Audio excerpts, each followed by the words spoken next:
Atenção! O que você está prestes a ouvir é a primeira parte de uma história que vai abalar suas estruturas. Esta é a história real de Dona Eulália, uma mulher que encarou o inferno de frente e sobreviveu para contar. Aviso: este relato é forte. Se você é uma pessoa sensível, talvez seja melhor parar por aqui.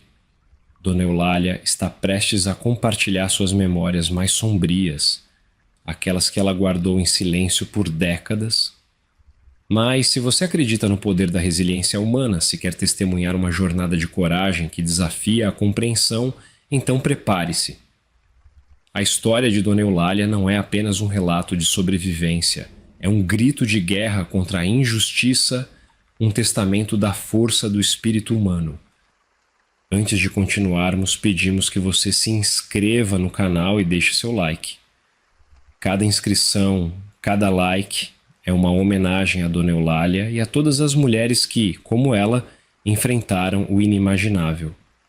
Seu apoio nos permite continuar resgatando e preservando estas histórias cruciais, mantendo viva a memória daqueles que, com seu sacrifício, pavimentaram o caminho para o nosso presente. Agora, respire fundo. Dona Eulália, somos todos ouvidos. Me chamo Eulália, e com 93 anos nas costas, parece que foi ontem que eu senti o barro vermelho grudando nos meus pés de menina. Agradeço você ter vindo me escutar. Mas posso te dizer de antemão, o que vou contar não é história para embalar sono de criança. Vai te deixar com o sangue fervendo e, quem sabe, até com o estômago embrulhado. Mas não me leve a mal, os tempos eram outros, sabe? Graças a Deus, hoje as coisas são bem diferentes para as mulheres. Bom, pelo menos deveria ser. E olha, nem tudo foi ruim, não. Tive meus momentos de alegria também, você vai ver. Agora se prepara, porque não tenho o dia todo e imagino que você também não. Então vamos logo ao que interessa. Sente aí e preste atenção, que a história que vou te contar é de arrepiar os cabelos até dos carecas. Vim ao mundo no ano de 32. Era a 10ª de 10 irmãos, exatamente a mais velha. Imagine só. Nossa casa? Era uma casinha de madeira, viu? Pobrezinha, mas bonita do seu jeito. Tinha até uma areazinha na frente onde a gente sentava para tomar a fresca no fim da tarde. As tábuas eram velhas, mas papai sempre dava um jeito de manter tudo arrumadinho. De dia, a luz do sol entrava por entre as frestas, fazendo a poeira dançar no ar. Já de noite, as lamparinas a querosene lançavam sombras fantasmagóricas nas paredes, alimentando nossa imaginação infantil com histórias de assombração que os mais velhos contavam. Ave Maria, como dava medo. Minha mãe, Carmen, era uma coisinha miúda, mas tinha mãos calejadas de tanto trabalhar. Vivia com um terço nos dedos, rezando baixinho. Já meu pai, Antônio, era um homão, seco que nem um pau de arara, a pele toda queimada de sol. Brabo que só ele, mas quando sorria, que era raro, viu, derretia o coração da gente. A vida na roça não era mole, não, mas tinha suas belezas. A gente acordava com o galo cantando, antes mesmo do sol raiar. O cheiro do café se misturava com o da lenha queimando no fogão de barro. Comia uma farofinha de cuscuz com ovo e já ia para a lida. Lembro do gosto salgado na boca, enquanto engolia apressada para não me atrasar. Com 6 aninhos eu já estava com a enxada na mão, viu? Menina, como doía, mas a gente se acostumava, plantava feijão, milho, mandioca. Nas épocas de colheita, o cheiro adocicado do milho verde se espalhava pelo ar, fazendo minha boca salivar. Escola? Fui só 2 anos numa salinha improvisada na igreja. A professora Dona Santina era da cidade grande, que veio civilizar os meninos da roça. Lembro do cheiro do giz e do barulho da vara batendo na mesa para chamar atenção. Aprendi a ler e escrever, graças a Deus, mas foi uma luta. E ai da gente se não aprendesse. A professora era braba demais. Ela lascava reguada de madeira, de mais de metro, na mão da gente. Nossas brincadeiras eram simples, mas cheias de alegria. Corríamos pelos campos, sentindo o vento quente do sertão em nossos rostos. Brincávamos de pega-pega entre os pés de macaxeira, o som de nossas risadas de criança ecoando pela plantação. À noite, sentados na soleira da porta, ouvíamos as histórias fantásticas que vovó Quitéria contava, sobre almas penadas e tesouros escondidos. Tem muitas pessoas que não acreditam nesse tipo de história, que se a gente conta chama de mentirosa, mas eu e minha família já passamos por tantas coisas lá naquela roça. Mas isso eu não vou contar. Ah, minha avó, era uma figura e tanto. Cabelo branco sempre preso num coque, olhos negros penetrantes que pareciam ler a alma da gente. Suas mãos enrugadas preparavam os melhores remédios caseiros e sua voz rouca entoava rezas poderosas que, diziam, podiam curar até mordida de cobra. As festas de São João eram os momentos mais aguardados do ano. O cheiro de milho assado e carne de bode no espeto enchia o ar. Dançávamos quadrilha ao som da sanfona e do triângulo, nossas roupas coloridas rodando na noite iluminada por fogueiras.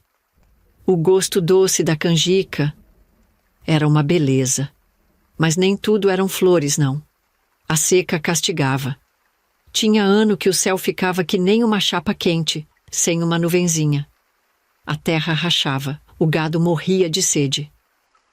Eu morria de dó quando encontrava um morto no caminho. E claro, eles não eram nossos não, a gente tinha apenas galinhas. Nesses tempos, o som mais comum era o do vento seco assobiando entre as folhas ressequidas das árvores. A fé era o que segurava a gente. Toda noite rezávamos o terço em família. As ave-marias se misturavam com o barulho do fogo no fogão. Mamãe passava as contas do rosário pelos dedos, pedindo chuva, saúde, o pão de cada dia. Conforme fui crescendo, as responsabilidades aumentaram. Com 10 anos já cuidava dos irmãos menores como se fossem meus filhos, trocava fralda de pano, dava banho, fazia mamadeira. O cheiro de leite azedo e xixi de bebê era mais comum que o perfume do mandacaru em flor. A pobreza era companheira de todo dia. As roupas, tudo remendado. Nos dias de feira, mamãe contava as moedinhas, escolhendo entre comprar mais um punhado de farinha ou uma sandália para quem estava de pé no chão. Mas sabe, minha filha, apesar de tudo, tinha amor naquela casa. De noite, contávamos histórias ao redor da mesa, ouvindo as cigarras cantarem lá fora. Quando o papai não estava muito cansado, pegava a viola e dedilhava umas modas que falavam de amor e saudade. Lá de vez em quando caía algumas gotas de lágrimas da vovó, mas ela sempre negava. Eu nem imaginava que aqueles tempos com toda a dureza seriam os mais felizes da minha vida. O cheiro da terra, o gosto do umbu colhido do pé, as bonecas que a gente fazia de palha de milho. Tudo isso ficou guardado aqui no coração. Ah, agora vou te contar uma parte triste da minha história. Sabe, a gente vivia naquela pobreza, mas pelo menos estava todo mundo junto. Até que um dia parecia que o próprio céu desabou em cima da nossa família. Eu tinha acabado de fazer 13 anos quando o papai ficou doente. Começou com uma tosse brava que não passava.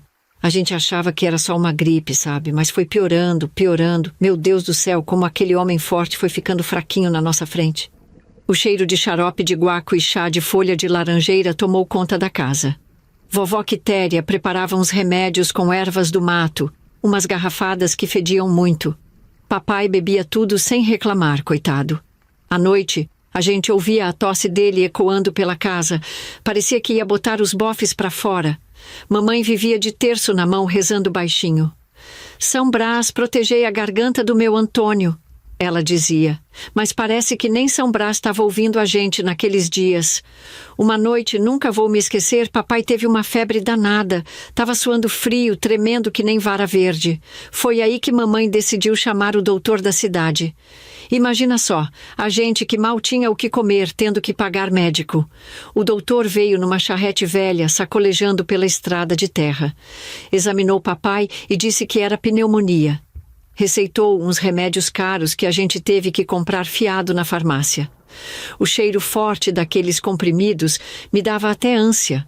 Mas não adiantou nada. Papai foi definhando, definhando. Numa manhã de domingo, bem cedinho, ele deu o último suspiro. Ave Maria, que dor! O choro da mamãe parecia vir lá do fundo da alma. Nós, os filhos, chorávamos tanto quanto ela.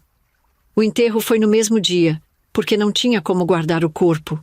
O cheiro de vela, flor, da terra molhada do cemitério. Enquanto eles baixavam o caixão, eu só pensava: e agora, meu Deus? Como é que a gente vai viver sem papai? Eu lembro também que meus irmãos pequenos, alheios àquela situação, não entendiam nada que estava acontecendo, estavam brincando de pega-pega. Quem dera eu não me lembrar também. Pois é, minha filha, a vida não dá tempo para a gente se recuperar das perdas, não. No dia seguinte ao enterro, já estava todo mundo se perguntando como ia ser dali para frente. A gente devia um dinheirão na venda, na farmácia, e agora sem o papai para trabalhar na roça. Dona Quitéria, minha avó materna, morava com a gente desde que eu me entendia por gente. Ela era mãe da minha mãe, Carmen, e depois que papai morreu, assumiu as rédeas da família com mão de ferro. Mamãe, coitada, estava que nem uma alma penada pela casa. O terço não saía da mão dela como de praxe, vivia sussurrando orações. Acho que se apegou mais ainda na religião para aguentar a dor. E eu? Ah, minha filha, tive que crescer da noite para o dia. Com 13 anos nas costas, virei praticamente a dona da casa. Cuidava dos irmãos menores, fazia comida, limpava tudo. Minhas mãos, que já eram calejadas da roça, ficaram ainda mais duras de tanto esfregar roupa no tanque. O pior era ver a despensa cada dia mais vazia. A gente comia uma vez por dia e olhe lá, feijão preto com farinha virou luxo. Os ovos das 6 galinhas que a gente tinha viraram nossa principal fonte de proteína, mas mesmo assim não dava para todo mundo. A gente dividia cada ovo para tentar alimentar todas as bocas. Teve dias que nem isso tinha, e a gente só tomava mingau de fubá para enganar a fome. O estômago roncava, mas a gente fingia não ouvir. Era triste ver as crianças menores chorando de fome e a gente sem ter o que dar. Lembro de uma vez que meu irmão caçula chorou a noite toda de fome. Saí escondida e fui catar umas frutas no mato, umas goiabas meio verdes. Voltei toda arranhada dos espinhos, mas pelo menos o menino parou de chorar. A roça sem papai foi ficando abandonada. A gente tentava plantar alguma coisa, mas era difícil sem a força dele. As plantas morriam, o mato tomava conta. O nosso solo não era fértil, era triste. Cada vez que eu passava perto, sentia um aperto no peito de ver tudo aquilo que papai cuidava com tanto carinho virando tapera. Os vizinhos, no começo, até tentaram ajudar. Traziam uma coisinha ou outra, compravam as garrafadas da vovó. Mas logo todo mundo estava com seus próprios problemas, sabe como é. Foi nessa época que comecei a ouvir uns cochichos pela casa. Vovó Quitéria conversando baixinho com mamãe, falando de dívidas, de gente querendo tomar nossas terras. Eu fingia que não ouvia, mas por dentro estava morrendo de medo. Uma noite peguei mamãe chorando escondido na cozinha. Ela estava olhando para uma fotografia antiga, daquelas em preto e branco, do casamento dela com papai. "Ai, Tonho", ela dizia entre soluços, "como é que a gente vai viver sem você?" Foi aí que eu entendi o tamanho do buraco que papai tinha deixado. Não era só a saudade, era o medo do futuro. A gente estava que nem um barco à deriva, sem saber para onde ir. Minha filha, essa parte da história é a que mais dói de contar. Sabe aquele ditado que diz que depois da tempestade vem a bonança? Pois na minha vida foi diferente. Depois da tempestade e da morte do meu pai, veio um vendaval que arrancou minha infância pela raiz. A situação depois que papai morreu foi ficando cada dia pior. Vovó Quitéria, mãe de mamãe, tentava comandar tudo com pulso firme, como eu já te disse, mas nem ela conseguia fazer milagre. As dívidas só aumentavam. Todo dia chegava alguém cobrando. O dono da venda queria o pagamento das compras de meses, o homem da farmácia não parava de mandar recado por causa dos remédios que papai tinha usado.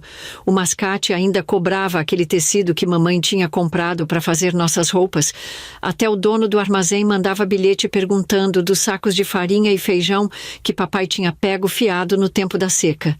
E ainda tinha o agiota da cidade, que emprestou dinheiro a pedido da vovó para o tratamento de papai com juros mais altos que torre de igreja. Lembro de uma noite, eu estava na cozinha lavando os pratos do jantar, se é que se pode chamar de jantar um caldinho ralo de feijão com farinha. Ouvi mamãe conversando com vovó Quitéria na sala. O coronel Juvencio mandou outro recado, mamãe falou com a voz tremida. Disse que vai tomar nossas terras se não pagarmos o que devemos. Naquele tempo, minha filha, coronel, era que nem rei por essas bandas. O que eles queriam, eles conseguiam. E o coronel Juvencio era o mais poderoso de todos. Tinha mais de 1000 cabeças de gado, 3 fazendas grandes. Uma semana depois dessa conversa que ouvi, o próprio coronel apareceu lá em casa. Chegou num carro preto, desses importados, levantando poeira na estrada. Era um homem alto, forte, devia ter uns 50 anos. Usava um terno claro, chapéu panamá e um bigode bem aparado. O perfume forte dele empestou a sala toda. Eu estava no quintal, estendendo roupa, mas conseguia ouvir a conversa pela janela aberta. O coronel falava macio, feito cobra, antes de dar o bote. Dona Carmen, ele disse para a mamãe, eu vim fazer uma proposta que pode resolver todos os problemas da senhora. Meu coração gelou quando ouvi a proposta. O coronel ofereceu para quitar todas as nossas dívidas, deixar a gente continuar morando nas terras e ainda dar um dinheiro todo mês para a família. Em troca, queria levar minha irmã Deusina para ser sua esposa. Virgem Santa, nunca vou me esquecer daquela cena. Mamãe começou a chorar na mesma hora.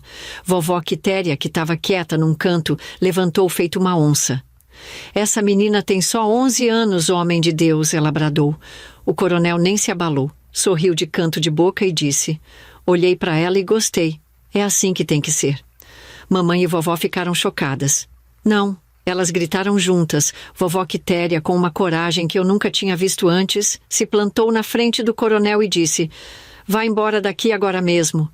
O coronel, com cara de poucos amigos, respondeu, vocês têm até a mudança da lua para mudar de ideia, ou vão todos pro olho da rua. E se foi praguejando, esse orgulho besta vai levar esses tolos para a sarjeta. Depois que ele foi embora, a casa ficou num silêncio pesado. Mamãe não parava de chorar. Vovó Quitéria andava pela casa feito alma penada, resmungando e rezando. Meus irmãos mais novos não entendiam nada, mas sentiam que algo ruim estava acontecendo. Foi então que eu tomei a decisão mais difícil da minha vida.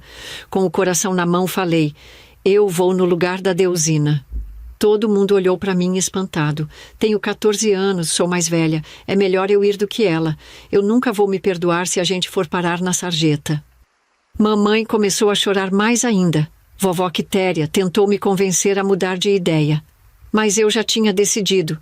Se alguém tinha que se sacrificar pela família, que fosse eu.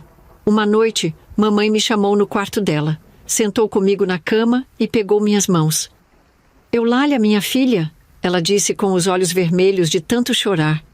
Você entende que a gente não tem escolha? Eu entendi assim, que ia ser vendida que nem uma cabeça de gado. A vovó engoliu o orgulho e foi a pé na fazenda do coronel, que aceitou a proposta sem nem me conhecer. Me deram uma semana para me preparar. Vovó Quitéria encheu uma trouxa com minhas roupas, as melhores que eu tinha, que não eram muitas. Mamãe costurou dia e noite para me fazer 2 vestidos novos. As vizinhas, quando souberam, vieram trazer presentinhos, um pente, uma fita de cabelo, um sabonete cheiroso. Na véspera de ir embora, não consegui dormir. Fiquei olhando para o teto do meu quarto, ouvindo os grilos cantando lá fora, pensando na vida que me esperava. Tinha medo, claro que tinha.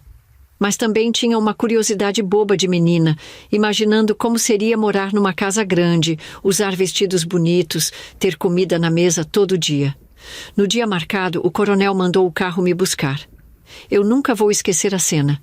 Mamãe ajoelhada no terreiro, sendo amparada por vovó Quitéria, meus irmãozinhos chorando sem entender direito o que estava acontecendo. Antes de entrar no carro, vovó me puxou pelo braço e enfiou na minha mão 1/3 de contas pretas. Guarde com você, minha filha, ela sussurrou. Nas horas mais escuras, ele vai te proteger. E jamais esqueça, não vai passar um dia sequer que eu e sua mãe não oraremos por você. O motorista jogou minha trouxa no porta-malas e abriu a porta do carro para mim. Quando sentei naquele banco de couro, senti um aperto tão grande no peito que pensei que ia morrer. O carro começou a andar e eu fiquei olhando pela janela minha família ficando cada vez menor, até sumir na poeira da estrada. E foi assim que eu fui vendida para o coronel Juvencio. trocada por dívidas e promessas. Era o fim da minha infância e o começo de uma vida que eu nem imaginava como seria.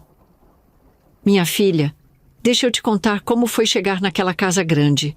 Era como se eu tivesse entrado num outro mundo, sabe? Um mundo que eu só tinha visto em sonho ou nas histórias que a professora contava na escolinha. Era terra que não acabava mais. O carro parou em frente a um portão de ferro todo trabalhado. Quando abriu, vi uma estrada de pedras brancas que levava até a casa. De cada lado tinha um jardim tão bonito que parecia coisa de pintura.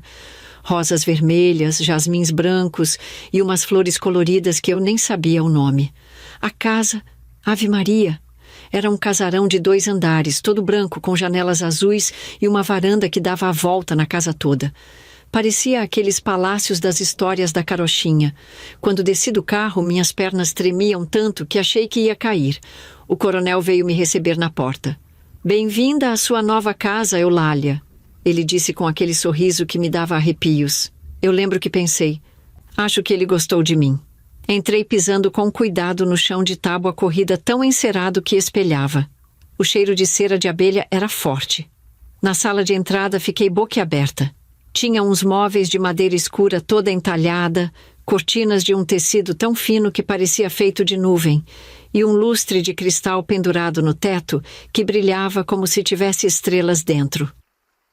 Foi aí que eu vi elas, as outras esposas.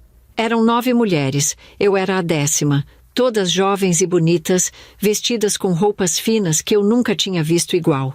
Elas usavam broches e enfeites nos cabelos. Eu fiquei encantada. O coronel me disse o nome de cada uma delas. Tinha 3 com o mesmo nome de Maria, então ele disse que chamava elas por nome de flores para não confundirem. Elas me olharam com uma mistura de curiosidade e pena. Descobri depois... A mais nova delas tinha 16 anos e a mais velha, que se chamava Josefa, tinha 21. Entre elas notei 3 com barrigas aparentes de gravidez, os vestidos elegantes mal escondendo suas formas arredondadas. Enquanto eu absorvia o choque de ver tantas esposas jovens, ouvi risadas e gritos alegres vindos do jardim dos fundos. Olhando pela janela, vi algo que me pegou de surpresa. Crianças. Havia mais de 10 delas, de idades variadas, correndo e brincando entre as flores coloridas. Os meninos, com calças curtas e camisas brancas, perseguiam uns aos outros, enquanto as meninas, em vestidinhos delicados de mangas bufantes, pulavam corda ou brincavam com bonecas tão lindas eu nunca tinha visto daquele tipo. Por um momento a cena parecia quase normal, como se aquela fosse uma família comum. Mas então notei uma governanta severa vigiando as crianças de perto, e a ilusão se quebrou. Aquelas eram as crianças do coronel, frutos de suas várias esposas, vivendo uma vida de aparente luxo, mas presas na mesma gaiola dourada que suas mães. Josefa se aproximou de mim. Era uma moça muito alta, de cabelos pretos e olhos verdes. Falou com uma voz mansa. "Bem-vinda, Eulália. Eu vou te mostrar tudo por aqui."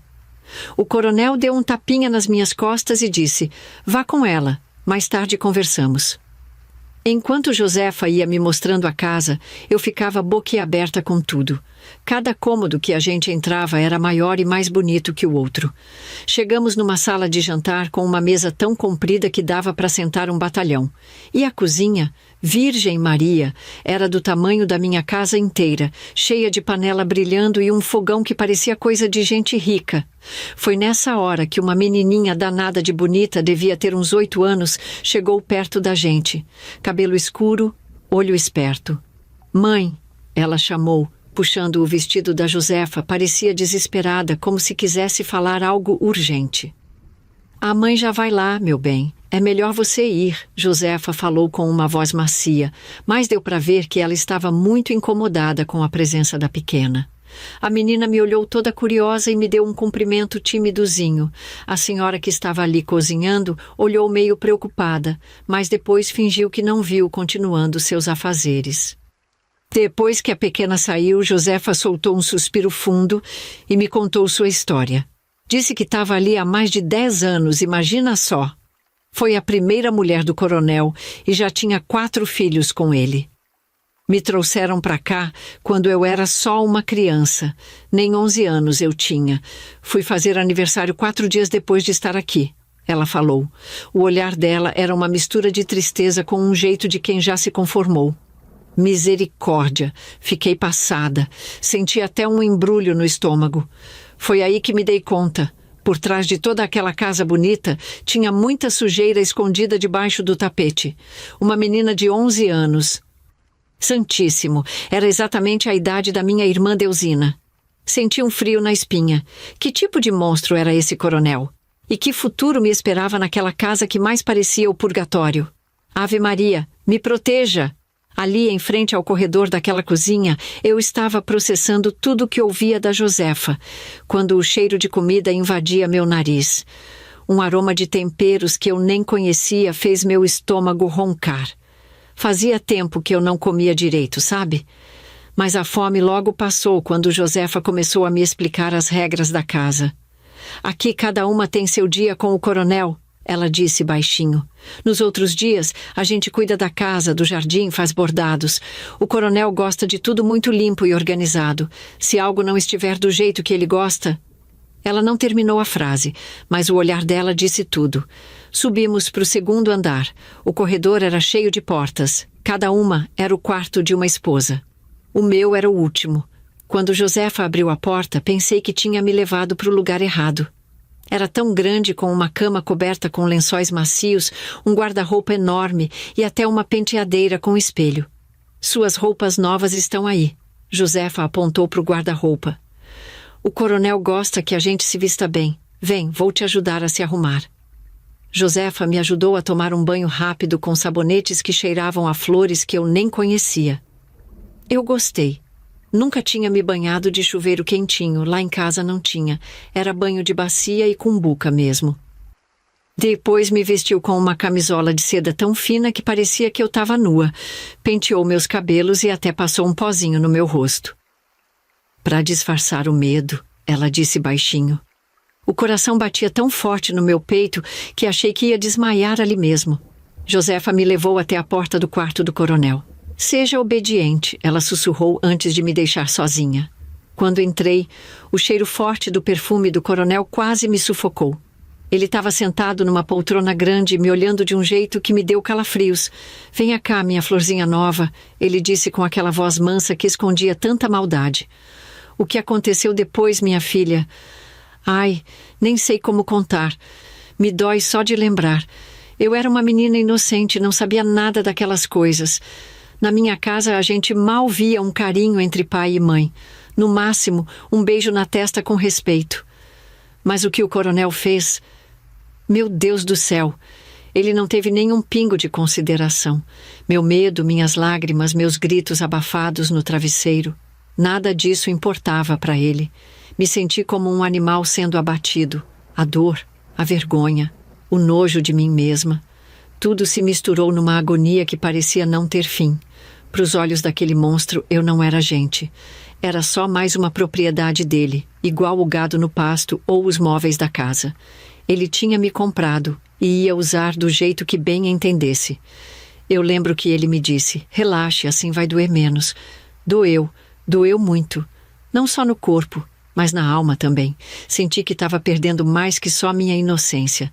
Era como se um pedaço de mim tivesse morrido ali naquela cama. Depois que acabou, o coronel simplesmente virou para o lado e dormiu, roncando alto igual a um porco. Eu fiquei ali, encolhida, chorando baixinho com medo de acordar ele. Queria minha mãe, minha avó. Queria voltar para minha casinha de madeira, para minha vida simples. Preferia trocar 1000 fraldas de merda do que estar ali naquele momento. Sabe, minha filha, apesar de tudo que tinha me acontecido, meu corpo ainda gritava suas necessidades. Minha barriga estava tão vazia que doía, um buraco fundo no meu estômago. Mas o medo era maior que qualquer fome. Fiquei ali naquela cama, dura que nem um pau, com medo até de respirar forte demais e acordar aquele monstro.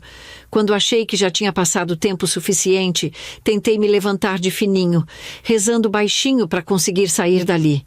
Mas foi como se o diabo tivesse ouvido minhas preces antes de Deus e resolvido rir da minha cara. O coronel abriu os olhos de repente, me olhando com aquela fome animalesca.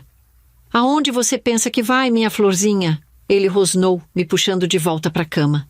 E o pesadelo recomeçou.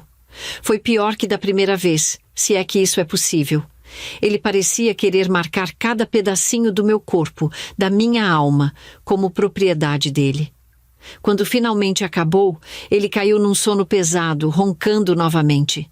Assim que os primeiros raios de sol começaram a entrar pelas frestas da janela, saí daquele quarto.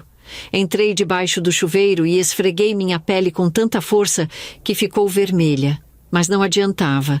Por mais que eu esfregasse, a água não levava embora aquela sensação de estar manchada por dentro. Eu soube naquele momento que nem todo o sabão do mundo ia conseguir me limpar de verdade. Fui acordada com um susto, batidas fortes na porta. Abri tremendo da cabeça aos pés, graças a Deus era Josefa. Ela pediu desculpas. Falou que só bateu forte porque eu demorei para atender a porta. E ela estava muito preocupada comigo. Disse também que eu tinha que ir tomar café. Eu fui bem debilitada. Estava muito fraca de fome e de dor. Naquela manhã, as outras esposas me olharam diferente. Tinha pena nos olhos delas, mas também compreensão. Todas tinham passado pelo mesmo. Josefa me trouxe um chá de ervas. Vai ajudar com a dor, ela disse, apertando minha mão de leve. Minha filha, tem coisas nessa vida que a gente preferia esquecer, mas ficam marcadas na alma como ferro em brasa. O que vivi naquela casa do coronel é uma dessas coisas. Fui descobrindo aos poucos a rotina daquela casa. E era mais perturbadora do que meus piores pesadelos. Eu era a mais nova ali, tanto em tempo de casa quanto em idade. Era sempre a mais requisitada pelo coronel. Ele me chamava de sua flor mais fresca, palavras que me davam ânsia só de ouvir. Cada vez que um dos empregados vinha me buscar dizendo que o coronel queria me ver, sentia meu estômago se revirar como se tivesse engolido um sapo. O quarto dele era um lugar que me dava pesadelos, cheirava a uma mistura de perfume caro, suor velho, charuto e bebida. As cortinas sempre fechadas deixavam tudo numa penumbra que parecia engolir a gente. E lá estava ele, sentado naquela poltrona de couro, me olhando como um lobo faminto. Quando ele me beijava, o gosto forte de tabaco invadia minha boca. Era um gosto amargo que ficava por dias, nem escovando os dentes 1000 vezes passava. O coronel não tinha um pingo de bondade naquele corpo. Não ligava para o meu medo, para as minhas lágrimas silenciosas que molhavam o travesseiro. Para ele, eu era só mais uma coisa que ele tinha comprado. Usava meu corpo como bem queria, sem se importar se estava me machucando ou não. Mas as noites piores, Ave Maria, eram quando ele resolvia variar o cardápio, como ele dizia com aquele sorriso nojento. Vez ou outra, o coronel escolhia mais de uma esposa para fazer companhia para ele. Nessas noites, o terror era dobrado. Ele mandava a gente se arrumar, colocar aqueles vestidos finos que mais mostravam que escondiam. Depois fazia a gente beber cachaça de alambique, daquela bem forte que ele guardava numa garrafa de cristal. É para esquentar o sangue, deixar vocês mais animadas, ele dizia, rindo da nossa cara de nojo. A cachaça descia queimando, deixava a cabeça zonza e o estômago embrulhado. Mas a gente tinha que beber, ou o castigo seria pior. Vi mais de uma moça apanhar de cinto por se recusar a beber ou por vomitar depois. Lembro de uma noite que ele me chamou junto com a Josefa. Ela já estava lá há mais tempo, sabia como as coisas funcionavam. Me olhou com uma mistura de pena e resignação enquanto a gente bebia a cachaça que o coronel servia. Agora, minhas bonecas, vamos nos divertir, ele disse, os olhos brilhando de um jeito que me gelava a alma. Ele fazia a gente fazer coisas uma com a outra, coisas que eu nem sabia que existiam. E ele ficava lá, assistindo, rindo, dando ordens. Depois se juntava. Era como se a gente fosse marionetes nas mãos dele, sem vontade própria. O pior era depois. A vergonha, o nojo de si mesma, a culpa. Mesmo sabendo que não tinha escolha, que era tudo forçado, sob a ameaça do coronel, dar ordens para seus capangas irem matar as nossas famílias. Josefa me abraçou depois, chorando baixinho. Um dia isso acaba, menina. Ela sussurrou, mas eu via nos olhos dela que nem ela mesma acreditava nisso. Na manhã seguinte, era difícil olhar uma para a cara da outra. Todas ali já tinham passado por isso. Era como se tivesse um acordo silencioso entre a gente, de consolar sem falar nada. E não era só isso. O coronel gostava de nos humilhar de outros jeitos também. Às vezes fazia a gente andar sem roupa pela casa na frente dos empregados. Outras vezes nos obrigava a servir ele e os amigos durante as festas, usando roupas que mais pareciam trapos de tão curtas e decotadas. Era uma vergonha sem tamanho, minha filha. A gente se sentia menos que gente. O coronel adorava nos mostrar para os outros como se fôssemos troféus dele. Nas festas ficava se gabando para os amigos coronéis. Olhem só que belezuras eu tenho aqui, ele dizia, passando a mão na gente como se fôssemos cavalos de raça. Mas uma coisa ele não permitia. Ninguém podia tocar na gente. Era como se a gente fosse objetos caros demais para outros pegarem, sabe? Só ele podia usar. Você deve estar se perguntando, tá, mas e as crianças? Como ficavam no meio disso tudo? Deve ser mentira dessa velha mentirosa. Pois é, minha filha, as crianças. Isso era outro tormento para a gente. O coronel não queria ver nem ouvir criança pela casa. Dizia que atrapalhava os negócios e os prazeres dele. Então ele mandou construir uma área separada, bem longe da casa principal. Era como se fosse um mundo à parte. Lá ficavam todas as crianças, desde os bebezinhos até os maiores. As moças que estavam grávidas ficavam lá também. Tinha 3 senhoras que cuidavam deles. Eram mulheres de confiança do coronel escolhidas a dedo. Não deixavam nada passar. As crianças eram proibidas de sair de lá e andar pela propriedade depois das 8 da noite. O coronel dizia que não queria molecada perambulando pela casa quando ele estava com as visitas dele. Era de cortar o coração. As meninas só podiam ver os filhos em horários marcados, sempre vigiadas. Teve mãe que tentou burlar essa regra, sabe? Escapar de noite para ver o filho. Mas quando o coronel descobriu, Ave Maria, o castigo foi tão grande que ninguém mais ousou tentar. A pobre coitada ficou dias de cama toda machucada. Assim era a vida naquela casa. Um inferno para os adultos e um futuro incerto para as crianças. Tudo controlado pela vontade daquele demônio em forma de homem que se achava dono não só das terras, mas das vidas de todo mundo ali. O coronel Juvencio não era um homem qualquer, não. Ele vinha de uma linhagem de coronéis que se estendia por gerações. O avô dele já mandava e desmandava naquelas terras desde os tempos do Império, e o pai dele só fez aumentar o poder da família. Juvencio cresceu acreditando que o mundo era dele por direito, que as pessoas eram como o gado, propriedade para ser usada e descartada conforme a vontade dele.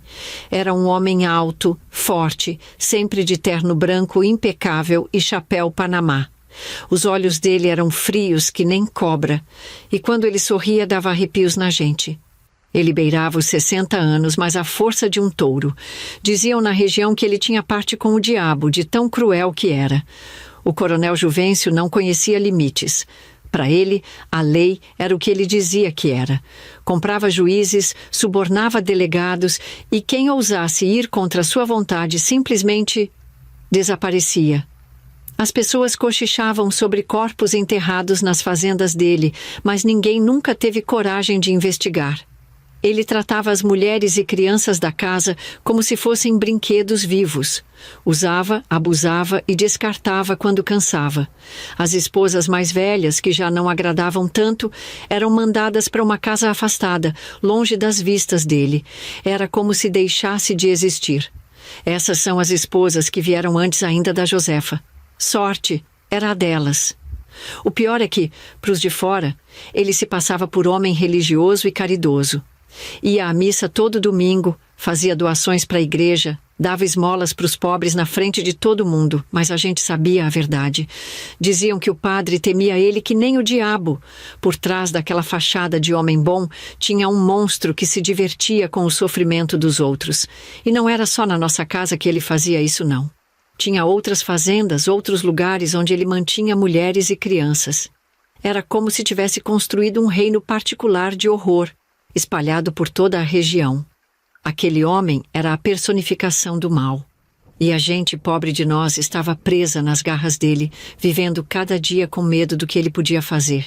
O tempo foi passando e eu fui ficando cada vez mais vazia por dentro. Era como se um pedacinho de mim morresse a cada dia.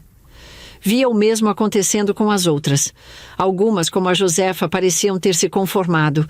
Outras se apegavam aos filhos que tinham. Era o único consolo. Às vezes eu pensava na minha família, na minha irmãzinha Deusina, que eu tinha salvado desse destino horrível. Me perguntava se tinha feito a coisa certa em me oferecer no lugar dela.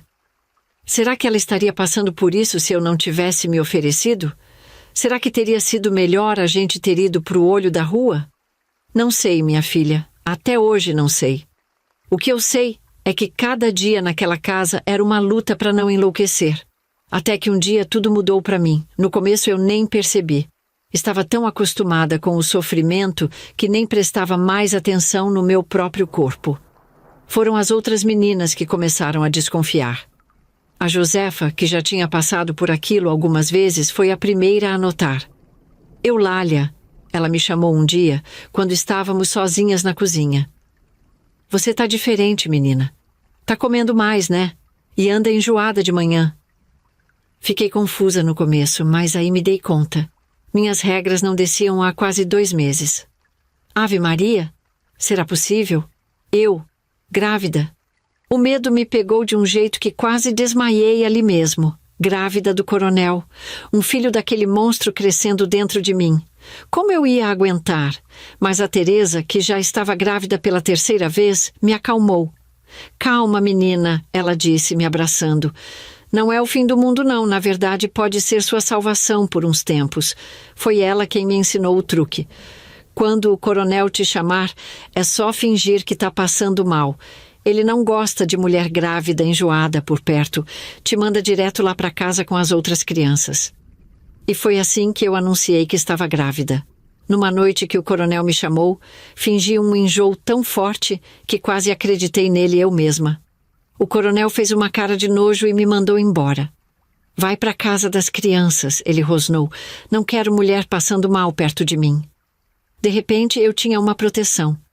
As esposas grávidas eram as únicas poupadas dessas noites horríveis. Era como se o coronel tivesse um pingo de consideração pelos filhos que iam nascer. Ou talvez ele só não gostasse mesmo de mulher grávida. Foi assim que eu fui parar na casa das crianças. E minha filha, que surpresa eu tive! Aquela casa era um mundo completamente diferente do que eu imaginava. Era grande, linda e cheia de vida. As paredes eram pintadas de cores alegres, tinha brinquedos espalhados por todo lado e o som de risadas de criança enchia o ar. Lá moravam os 16 filhos do coronel. 16. Eu mal podia acreditar. Tinha criança de todo tamanho, bastante bebezinhos de colo. E não era só eu que estava lá. A Teresa e a Maria também estavam grávidas. A Maria, coitada, já estava quase parindo, a barriga tão grande que mal conseguia andar. 4 senhoras cuidavam de tudo por lá. Eu confesso que tinha uma ideia bem errada delas antes. Achava que eram umas megeras, rigorosas e sem coração. Mas a verdade era bem diferente. Logo descobri que elas trabalhavam ali à base do medo e da necessidade. O coronel ameaçava as famílias delas, então elas não tinham escolha a não ser obedecer. A dona Lourdes era minha favorita. Uma senhora de cabelos grisalhos e olhos bondosos, que sempre tinha uma palavra de conforto para a gente. Uma vez, quando estávamos sozinhas, ela me contou que odiava o coronel com todas as forças. Se eu pudesse, levava todas essas crianças daqui, ela disse, os olhos cheios de lágrimas. E disse também que sempre que ele ou os capangas estavam por perto, ela fechava a cara e brigava com as crianças, tentando mostrar que era severa. Durante o dia, eu ajudava a cuidar das crianças. E que surpresa, minha filha! Aquelas crianças eram uns amores, todas bonitas e saudáveis, cheias de energia e curiosidade. Elas corriam, brincavam, riam o tempo todo.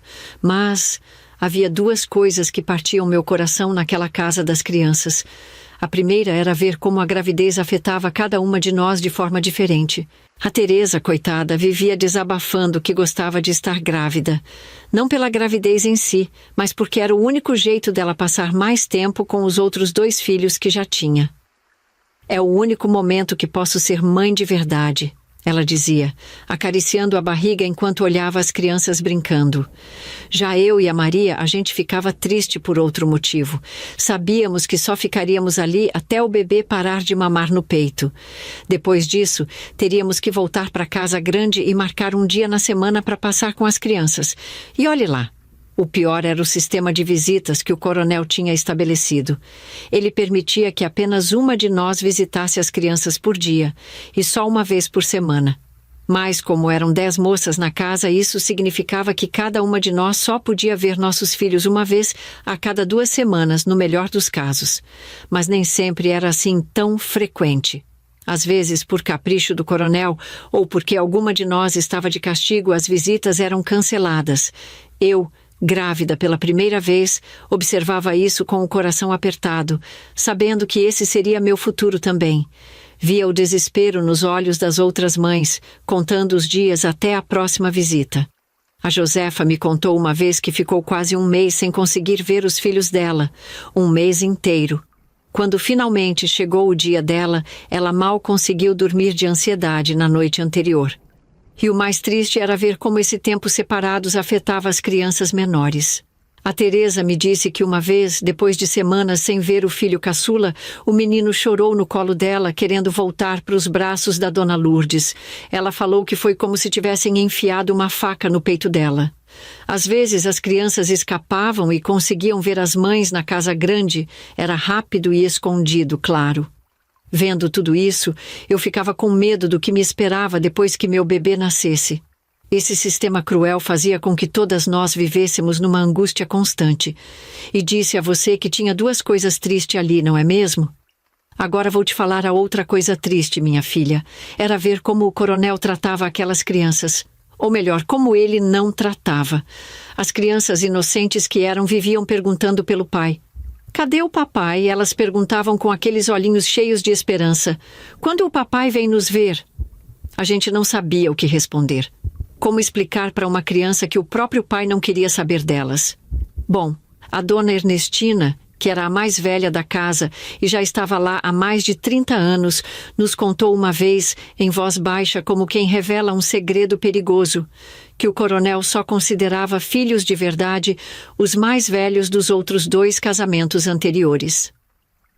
Aquele sim, ela disse, ele trata como gente.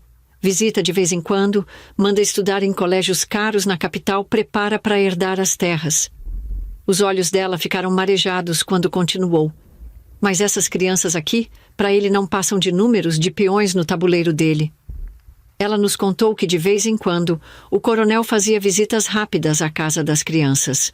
Chegava todo pomposo, distribuía alguns brinquedos caros, tirava umas fotos para mostrar para os amigos como era um pai dedicado.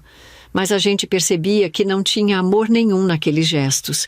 Era tudo fachada, tudo para manter as aparências. Ele não tem um pingo de sentimento por esses meninos e meninas, Dona Ernestina sussurrou, olhando em volta para ter certeza que ninguém mais estava ouvindo.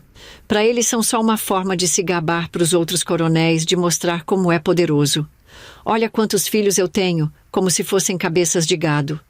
O mais triste era ver a esperança nos olhos das crianças quando o coronel aparecia. Elas corriam para ele querendo um pouco de atenção, um carinho de pai. Mas ele mal olhava direito para elas. Passava a mão na cabeça de um ou outro, sem nem saber o nome, e logo ia embora, deixando para trás um rastro de corações partidos e sonhos despedaçados. Era de cortar o coração ver aquelas crianças crescendo assim, sabendo no fundo que o próprio pai não ligava para elas. Eu acredito que você já deve ter se perguntado por que eu não fugia, não é? Bom, minha filha, não era por falta de vontade. A verdade é que aquela fazenda era como uma prisão, só que sem muros visíveis. Por todo lado tinha capataz, homens de cara fechada e olhar ameaçador. Eles ficavam de guarda nas entradas e saídas da fazenda, dia e noite. Não passava nem uma formiga sem eles notarem. Para você ter uma ideia de como a segurança era pesada, o próprio coronel não saía sozinho para lugar nenhum. Além de sempre andar armado, ele fazia questão de mostrar o revólver na cintura para a gente ver que não tinha brincadeira. Ele tinha 2 capatazes que eram como sombras dele. Iam para todo canto, sempre atentos, prontos para qualquer coisa. E não era só isso. O coronel tinha um sistema cruel para manter a gente na linha. Sempre que alguém se rebelava ou dava qualquer sinal de querer fugir, ele mandava esses capatazes para ameaçar as famílias da gente. Houve uma tentativa de fuga que nunca vou esquecer. Foi a Carmen que tentou escapar. Coitada, não chegou nem na cerca da fazenda antes de ser pega. O que aconteceu depois ainda me dá arrepios só de lembrar. O coronel reuniu todo mundo no terreiro da Casa Grande. Lá estava a Carmen, tremendo que nem vara verde, o rosto marcado por tapas. O coronel a segurava pelos cabelos, exibindo como se fosse um troféu de caça. Com aquele sorriso nojento que ele tinha, anunciou para todos ouvirem. Fiz questão de mandar meus homens darem uma visitinha para os pais da Carmen, só para lembrarem o quanto é importante que ela fique aqui conosco. Naquele momento, senti meu coração se despedaçar. Eu gostava muito da Carmen, sabe? A gente tinha criado uma amizade especial, talvez por causa de uma coincidência curiosa que a gente descobriu conversando. Veja só, a Carmen tinha o mesmo nome da minha mãe. E mais engraçado ainda, ela sempre me dizia que eu carregava o nome da mãe dela, Dona Eulália. Era muita coincidência, não é mesmo? Às vezes, a gente ficava imaginando como seria se tivéssemos nos conhecido em outras circunstâncias, longe daquele inferno. Será que teríamos sido amigas? Será que nossas mães se conheciam? Era um jogo bobo que a gente fazia para tentar esquecer, nem que fosse por um momento, a realidade cruel em que vivíamos. Ver a Carmen naquela situação, humilhada na frente de todos, sabendo que sua família tinha sido ameaçada, foi um dos momentos mais difíceis que passei ali. Naquele dia, senti que uma parte da minha esperança morreu. Se nem a Carmen, que era tão corajosa, tinha conseguido escapar, que chance teríamos nós? Outro dia, o capanga do coronel trouxe um lenço marrom cheio de sangue. A Carmen identificou como da mãe dela. Triste demais. Depois daquele dia, a Carmen nunca mais foi a mesma. O brilho nos olhos dela se apagou como se tivessem roubado sua alma. E eu? Bem, eu aprendi da pior maneira possível que sonhar com liberdade naquela fazenda podia custar muito caro. Não só pra gente, mas pra quem a gente amava lá fora. Às vezes a gente levava as crianças para brincar perto da Casa Grande. Eu aproveitava essas oportunidades para falar rapidinho com algumas das outras meninas. E nada tinha mudado por lá. O inferno continuava o mesmo, enquanto a gente vivia naquela bolha de proteção que tinha em nosso ventre. Um dia a Josefa veio nos chamar, eu, a Teresa e a Maria. Disse que estava para chegar uma moça nova. O coração apertou na hora. Mais uma menina para o coronel judiar. Nos arrumamos todas e fomos lá aguardar a chegada dela. Sabe, uma coisa que eu notei foi que a Josefa estava meio inquieta. Não quis saber de conversar muito comigo, como sempre fazia. Imaginei que fosse pela decepção de estar chegando mais uma moça. Enquanto a gente esperava, eu não conseguia parar de pensar. Como seria essa menina? Será que ela sabia no que estava se metendo? Será que tinha feito que nem eu, se oferecido no lugar de alguém da família? A espera parecia não ter fim. A gente ficou ali, sentada na sala da Casa Grande, sem falar nada. Só o barulho dos nossos suspiros quebrava o silêncio. Eu podia ver o medo nos olhos das outras. Medo de lembrar da própria chegada, medo do que aquela pobre menina ia passar. Finalmente ouvimos o barulho de um carro se aproximando. O coração disparou. A porta se abriu e lá estava ela. Meu Deus do céu! Minha filha, quando vi quem era, senti como se o chão tivesse sumido debaixo dos meus pés. Era a Deusina, minha irmãzinha. Aquela menina que eu tinha deixado em casa há quase um ano, agora estava ali, parada na porta, com os olhos arregalados de medo. Deusina tinha crescido, mas ainda era uma criança. Estava com 12 anos e já estava ali naquele inferno. Ela me viu e correu para me abraçar. Eulália! Ela gritou, se jogando nos meus braços. Eu a abracei forte, sentindo as lágrimas escorrerem pelo meu rosto chocado. O coronel entrou logo atrás dela com aquele sorriso nojento no rosto. Surpresa, Eulália, ele disse. Achei que você ia gostar de ter sua irmãzinha por perto. Naquele momento, foi como se algo explodisse dentro de mim. Todo o medo que eu sempre senti dele virou uma raiva cega. Sem pensar duas vezes, larguei a Deusina e dei um tapa com toda a força na cara dele. Seu monstro! Eu gritei, deixe minha irmã em paz. O sorriso sumiu do rosto dele. Os olhos ficaram frios que nem cobra prestes a dar o bote. Num movimento rápido, ele me acertou um tapa tão forte que vi estrelas. Senti o gosto de sangue na boca e depois, escuridão. Quando acordei, estava na casa das crianças, deitada numa cama. Dona Jussara estava do meu lado, passando um pano molhado na minha testa. Calma, menina. Ela sussurrou quando tentei levantar. Você precisa descansar. Pense no bebê. Minha cabeça latejava e meu rosto doía tanto que mal conseguia falar. Mas só conseguia pensar na Deusina. Minha irmã, murmurei. Ela está na casa grande. Dona Jussara respondeu com tristeza na voz. Não podemos fazer nada agora. Você precisa se recuperar primeiro. Fechei os olhos e chorei, me sentindo mais impotente do que nunca. Tinha tentado proteger minha irmã e falhado. Agora ela estava nas garras daquele monstro e eu nem podia ficar perto dela. Nos dias que se seguiram, fiquei numa agonia sem fim. Não podia sair da casa das crianças por causa da gravidez e não tinha notícias da Deusina. Eu fiquei tão nervosa que tinha cólicas fortíssimas. Não conseguia levantar direito. Estava com tanto medo de perder o bebê. Tive muito sangramento. Imaginava o que ela estaria passando, o que o coronel estaria fazendo com ela. Cada minuto era uma tortura. Eu tinha vontade de matar aquele maldito com as minhas próprias mãos. Finalmente, depois de quase uma semana, consegui ver minha irmã. Ela veio visitar a casa das crianças, acompanhada por Adelaide. Era o dia dela ver sua filha. Quando a vi, meu coração se apertou. Deusina parecia ter envelhecido anos em poucos dias. Os olhos dela, antes tão vivos e brilhantes, agora estavam opacos, distantes. Deusina, chamei baixinho, me aproximando dela.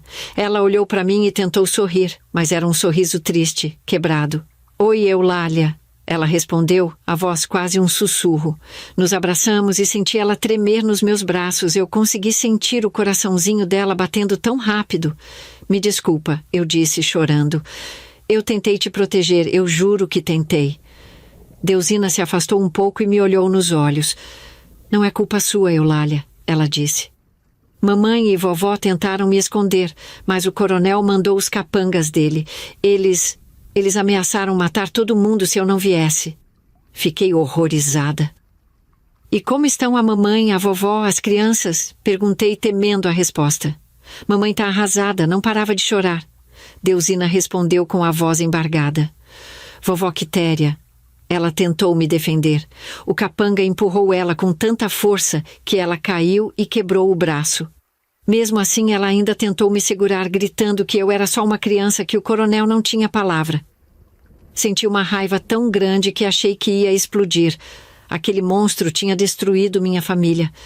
Primeiro levou a mim, agora tinha arrastado minha irmãzinha para o mesmo inferno que eu vivia. Deusina, falei, segurando as mãos dela. Eu vou dar um jeito de tirar a gente daqui. Não sei como, nem quando, mas juro que vou tirar.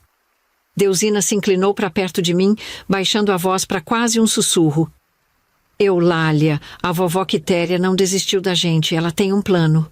Senti meu coração dar um pulo. Um plano? Que plano? A vovó era tão astuta, que orgulho dela.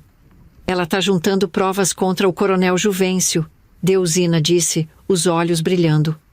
Sabe o filho mais velho dele, o que estuda na capital? Parece que ele está metido em negócios sujos, fazendo dívidas grandes, mas isso nem é o pior. Fiquei boquiaberta. E como a vovó descobriu isso? Lembra do Zé Pequeno que trabalhava para o coronel? Ele foi mandado embora e voltou para o nosso povoado, contou tudo para a vovó. Deusina explicou. E tem mais. O Zé Pequeno falou que desde o tempo do pai do coronel Juvencio, eles vêm tomando terra dos outros na marra. Tem até uma fazenda grande que nem é dele de verdade. Eu mal podia acreditar. Mas como isso vai nos ajudar? A vovó diz que o coronel está perdendo apoio na capital. O governador novo não gosta dele. E agora, com essas histórias de roubo de terra e cobrança abusiva dos arrendatários, muita gente importante está de olho nele. A vovó está espalhando essas histórias, fazendo o povo falar. Até arranjou um jeito de mandar uma carta para o jornal da capital. Ela acha que se o coronel perder dinheiro e o apoio político, ele não vai conseguir manter o poder por aqui. A vovó era porreta mesmo. Mas, Deusina, isso é muito perigoso se o coronel descobrir. A vovó sabe, mas ela diz que é a nossa única chance. E não é só isso. Tá chegando uma fábrica grande na cidade vizinha. Muita gente tá indo trabalhar lá. A vovó diz que isso vai mudar tudo por aqui, que o coronel não vai mais poder mandar e desmandar como antes. Eulália, Deusina apertou minha mão. A vovó mandou dizer pra gente ficar de olho. Se as coisas começarem a desandar pro coronel, vai ser nossa chance de fugir. Temos que estar prontas. Abracei minha irmã sentindo medo e esperança. Não sabia o que ia acontecer, mas pela primeira vez em muito tempo senti que talvez, só talvez, a gente pudesse ter uma chance de sair daquele inferno. Tá bom, Deusina, sussurrei. Vamos ficar atentas e que Deus proteja a vovó Quitéria. Naquela noite, deitada na cama, eu não conseguia dormir. Minha cabeça fervilhava com tudo que Deusina tinha me contado. De repente tive uma ideia. No dia seguinte, assim que amanheceu, fui procurar Dona Lourdes. Ela sempre foi boa para mim. Achei que podia confiar nela. Chamei ela num canto e contei tudo o que sabia. Falei do plano da vovó Quitéria, das provas contra o coronel, de como as coisas podiam mudar. Dona Lourdes ficou ouvindo tudo com os olhos arregalados, sem dizer uma palavra. Quando terminei, ela ficou quieta por um tempo, como se estivesse digerindo tudo. Depois, com os olhos marejados, ela segurou minhas mãos e disse: "Minha filha, você não sabe o quanto isso significa. Saber que tem gente lá fora lutando pela gente, isso me dá uma esperança que eu não sentia há anos." Foi aí que Dona Lourdes teve uma ideia. Era arriscada, mas podia ser nossa única chance. Ela disse que era muito amiga das outras senhoras que cuidavam da casa das crianças e que podia confiar nelas. Sugeriu que a gente contasse para elas também para formar uma rede de informação entre nós. No começo fiquei com medo. E se alguém contasse para o coronel? Mas Dona Lourdes me garantiu que aquelas mulheres odiavam o coronel tanto quanto a gente. Elas só ficavam ali porque ele ameaçava as famílias delas. Aos poucos, fomos contando para todas as esposas do coronel que vinham visitar os filhos. Era sempre um cochicho aqui, uma conversa escondida ali. A gente tinha que tomar muito cuidado para ninguém de fora desconfiar. Ver a esperança nos olhos daquelas mulheres era algo que eu nunca vou esquecer. Algumas choravam de alegria só de saber que tinha alguém lutando por elas lá fora. Outras ficavam com medo, mas mesmo assim queriam ajudar. A vovó Quitéria estava se tornando uma heroína, sem nem mesmo saber. O plano era simples. A gente ia passando as informações umas para as outras. Qualquer novidade sobre o coronel, qualquer mudança que a gente notasse, tudo era compartilhado. As 3 senhoras que trabalhavam na casa das crianças tinham 2 folgas por mês. Elas podiam ir para suas casas ver suas famílias e ficavam 2 dias ausentes. Foi aí que tive outra ideia. Dei meu endereço para Dona Lourdes e pedi que ela fosse procurar minha avó na próxima folga dela. Dona Lourdes ficou com medo no começo. "E se me pegarem?" ela perguntou, mas eu implorei. Disse que era a única chance de minha família saber como eu e Deusina estávamos. Ela acabou concordando. Nos dias que se seguiram, eu mal podia me conter de ansiedade. Eu não via a hora da Dona Lourdes voltar da sua folga. Meu coração disparava esperando notícias, até que, finalmente, ela apareceu e assim que teve a oportunidade me chamou num canto. "Eulália", ela disse, com um sorriso no rosto. "Eu fui", falei com sua avó. Senti meus joelhos fraquejarem. "E como ela está? E minha mãe? Os outros?" Dona Lourdes segurou minhas mãos, os olhos dela brilhando de emoção. "Estão todos bem, minha filha. Sua avó é uma mulher e tanto, viu? Quando contei para ela que a gente sabia de tudo que ela estava fazendo, achei que ela ia ficar assustada. Mas não. Ela ficou contente de saber que a gente se uniu. Disse que ia lutar até o último fôlego para tirar você e sua irmã daí." Ela fez uma pausa, como se estivesse escolhendo as palavras. "Minha filha, eu não tive coragem de falar, você sabe, sobre o que o coronel faz aqui com você e as outras esposas. Achei que esse assunto é seu, você decide se quer que elas saibam ou não." Senti um nó na garganta, mas entendi. Ela estava certa. Algumas coisas eram pesadas demais para contar, pelo menos por enquanto. Dona Lourdes continuou, a voz mais baixa agora. Mas eu falei que você está grávida e que o coronel tem 11 esposas aqui na fazenda. Ave Maria, sua mãe e sua avó ficaram furiosas. Pensei que iam pegar o primeiro cavalo e vir aqui matar ele com as próprias mãos. E tem mais, Eulália. Sua avó me contou que não vai demorar mais que 1 mês para o coronel cair. Ela não podia me dar detalhes, disse que era perigoso, mas falou para a gente ter paciência, que a liberdade está chegando. Senti meu coração acelerar. 1 mês parecia tanto tempo e tão pouco ao mesmo tempo. E agora, Dona Lourdes? Perguntei, a voz tremendo. O que a gente faz? Agora, minha filha. Ela respondeu com um olhar determinado. A gente espera. E se prepara, porque quando a hora chegar, a gente tem que estar pronta para correr daqui o mais rápido possível. A Dona Lourdes tinha tantas novidades, eu estava muito ansiosa para saber tudo. Ela continuou dizendo, Eulália, meu marido, o João, ele disse que vai ajudar também. E meus 2 filhos mais velhos, o Pedro e o Antônio, eles também estão dispostos a fazer o que for preciso. Então ela tirou do bolso um terço pequeno de contas azuis. Eu reconheci na hora, era o terço que minha mãe usava todo dia para rezar. Ela estendeu a mão e disse quando me acalmei, sua avó mandou isso para você. Ela disse que é para você ter força, Dona Lourdes explicou. Disse que toda noite, às 9 em ponto, ela vai estar rezando esse mesmo terço. É para você rezar junto, mesmo de longe. Segurei aquele terço contra o peito como se fosse o tesouro mais precioso do mundo. E era mesmo. Era um pedacinho da minha família. Um lembrete de que eu, Deusina e até mesmo o bebê que eu carregava em meu ventre, não estávamos sozinhos. Comecei a chorar ali mesmo. Era um choro de alívio, de saudade, de esperança. Dona Lourdes me abraçou forte e deixou eu chorar no ombro dela. Obrigada, Dona Lourdes, sussurrei, abraçando ela com força. Obrigada por tudo. Naquela noite, às 9 horas, eu rezei meu terço com mais fervor do que nunca. Não era só uma reza, era um agradecimento e uma promessa. Promessa de que, acontecesse o que acontecesse, eu não ia desistir.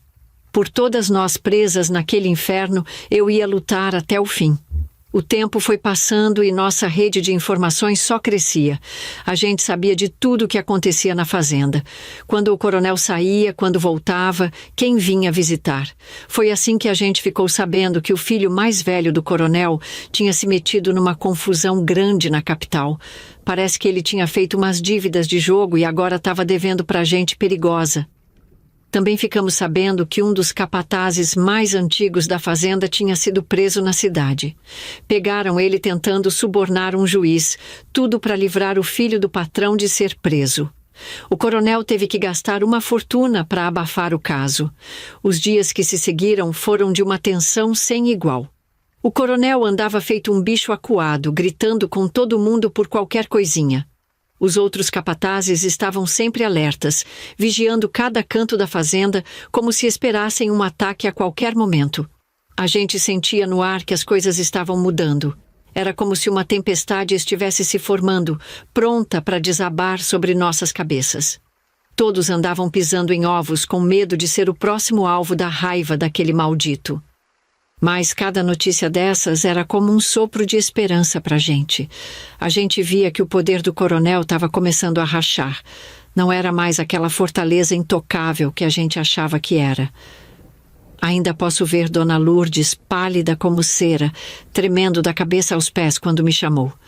Sua voz saiu num sussurro entrecortado. Eulália, aconteceu uma tragédia na Casa Grande. Minha filha, não esquece de escrever nos comentários parte 2, para eu saber se você quer continuar ouvindo meu relato. Vou te adiantar que aquele demônio do coronel Juvencio deixou um rastro de sangue e lágrimas por onde passou. Antes que a justiça finalmente o alcançasse, ele arrancou de mim alguém precioso. Foi uma perda que cavou um buraco tão fundo na minha alma que até hoje não me recuperei. Te peço, por favor, não saia sem deixar o seu like. Seu apoio é muito importante pra gente, viu? Confira nosso livrinho de 100 receitas de chás das avós para diversos males. O link está aí no primeiro comentário fixado. Se tiver interesse, entra lá para conhecer nosso precioso trabalho. São receitas que passaram de geração em geração, cada uma com sua história. Te espero na parte 2. Fica com Deus.